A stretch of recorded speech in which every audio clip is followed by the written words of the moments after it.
সময় মতন আমার টাকাটা দিয়ে দিলি হচ্ছে, ঠিক আছে? আচ্ছা আচ্ছা আচ্ছা। যান।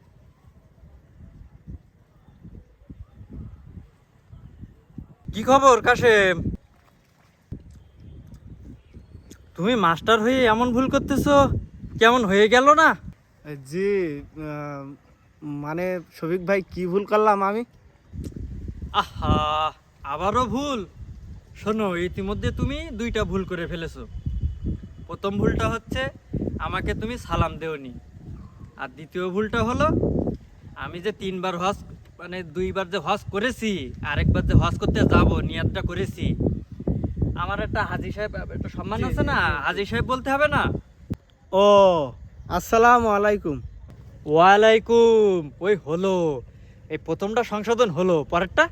দেখেন শফিক ভাই, আপনি দুইবার হজ করেছেন ঠিক আছে, কিন্তু আপনার হজ কবুল হয়নি, আর কিয়ামত পর্যন্ত হবেও না।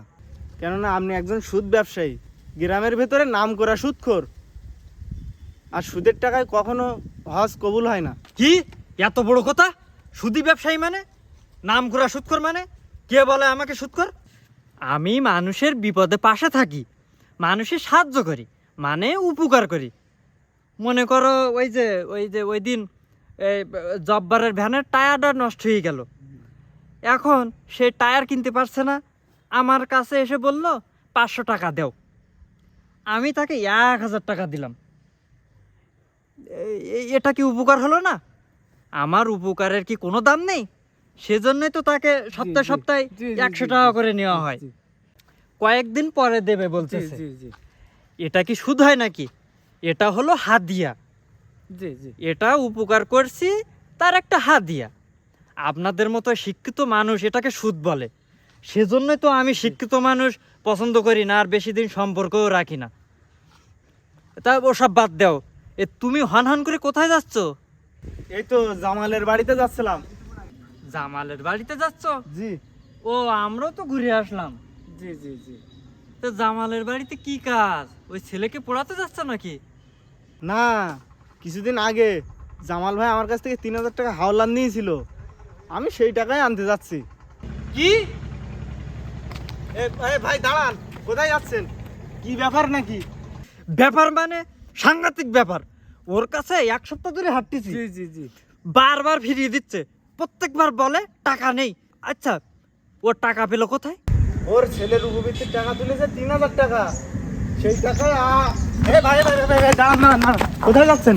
আপনি কি ওর কাছে কি টাকা পান নাকি? 3 মাস আগে জামাল আমার কাছ থেকে সমিতির কিস্তি দেওয়ার জন্য 10,000 টাকা নিয়েছে। মাসে মাসে 1,000 টাকা করে দেওয়ার কথা, কিন্তু সে টাকাই দেয় না। শফিক ভাই শোনেন, কয়েকদিন আগে জামাল ভাই আমার কাছে গেছিল, তার কষ্টের কথা শুনে আমি তাকে 3000 টাকা হাওলাত দিয়েছিলাম, এবং সে বলেছিল খুব শীঘ্রই টাকাটা দিয়ে দেবে। তা আমি টাকাটা আনতে যাচ্ছিলাম, আপনি এখন ওই টাকাটা আনতে যাবেন না। মাস্টার সাহেব শোনেন, আমি কিন্তু ভুলে যাব আপনি একজন শিক্ষক। আমার ব্যবসায়, মানে আমার রুটি রোজগারে যদি বাধা দেন, তাহলে কিন্তু আমার মাথা নষ্ট হয়ে যাবে। আমার কিন্তু অলরেডি 3 নাম্বার হজ করার জন্য নিয়ত করা হয়ে গেছে। আর তোমার ভাবির এই মাসের 1 ভরি যে সোনার নেকলেসটা উপহার দিতে পারিনি, জি জি। এমনি মনে অনেক ব্যথা। আর ওদিকে মেয়েটা দুবাই চলে গেছে ওই আপেল ফোন সোনার ওই কমলা কালারেরটা কেনার জন্য। ওই বান্ধবীর বার্থডেতে গিফট দেবে নাকি, জি, জি। আমি অত সেবে খোঁজ রাখি না। সেজন্য বলতেছি, টাকা পয়সার একটু প্রচুর চাপ, আপনি বাড়ি চলে যান। আপনার কষ্ট করে জামালের বাড়ি যাওয়ার দরকার নেই। শফিক ভাই, আপনি আমার মান সম্মানটা একটু দেখেন, আপনি জামালের বাড়ি যাবেন না।